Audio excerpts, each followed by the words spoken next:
You know that feeling? Yeah. A joke lands, and it's just so crude, maybe totally filthy. Mm-hmm. And you gasp, but then you just burst out laughing anyway. Yeah, that's it. That's blue humor.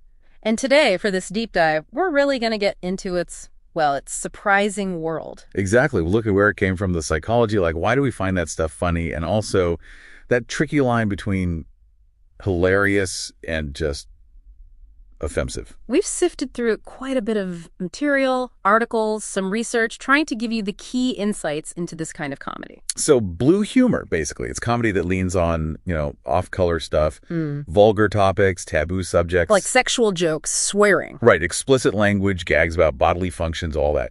But the name, blue, that's interesting. Our sources trace it back to old blue laws. The Sunday restriction laws. Yeah, exactly. And the term sort of evolved, got associated with anything risque, maybe a bit salacious, often entertainment you'd find in, like, private clubs, not the mainstream places. Okay, that makes sense.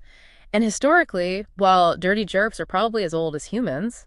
Probably. Our sources really pinpoint American vaudeville, late 19th, early 20th century, as where it found a particular kind of stage. Performers literally had different acts, didn't they? Like a clean one for general audiences. And then the blue act for, after hours, more exclusive settings. But then things got really interesting. The research points strongly to Lenny Bruce in the 50s and 60s. He was a huge figure. A real pioneer, yeah.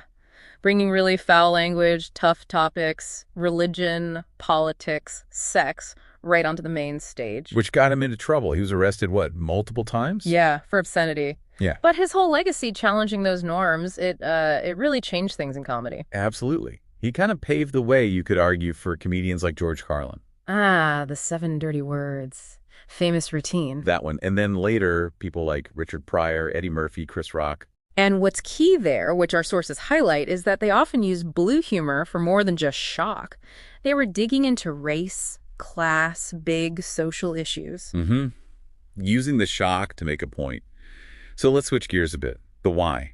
The psychology behind the laughter. Yeah, why do we laugh at this stuff? Okay, so one major theory we found is that it's a kind of social release. Catharsis, right? Catharsis, like letting off steam. Exactly. The idea is a comedian says some taboo thing out loud, maybe something you thought but wouldn't say. Mm-hmm. And hearing it releases that tension. You laugh in relief, almost. Okay, I can see that. There's also just the element of surprise, isn't there? Some research mentioned that. Oh, definitely.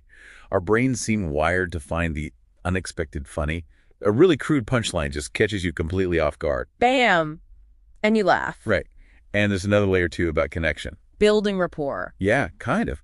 When a whole audience laughs together at a dirty joke, because everyone's implicitly agreeing, okay, we're stepping outside the polite rules for a minute, together, it creates this shared moment. A little conspiracy of laughter. Sort of. But that power also brings up the big question.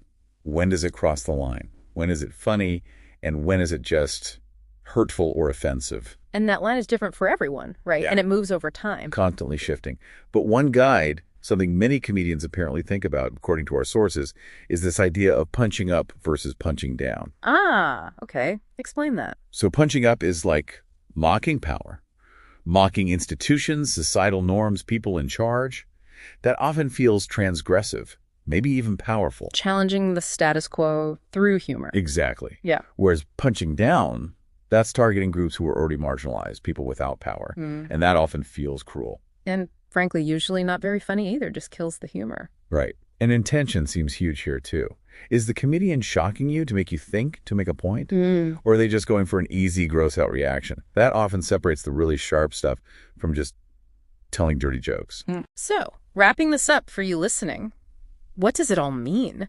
Blue humor is clearly more than just off-color jokes. Yeah, it's got this rich history, some compelling psychology behind it, and this unique ability to challenge us, but also connect us. It's definitely not everyone's cup of tea, we should say. But if you engage with it, it can actually be a pretty honest, even cathartic form of comedy. Which leaves us with a final thought, maybe something for you to mull over. Considering this history, this psychology of shared laughter at taboos, what do you think that really reveals about us? About human nature and maybe our deep-seated need for social connection, even in breaking the rules together?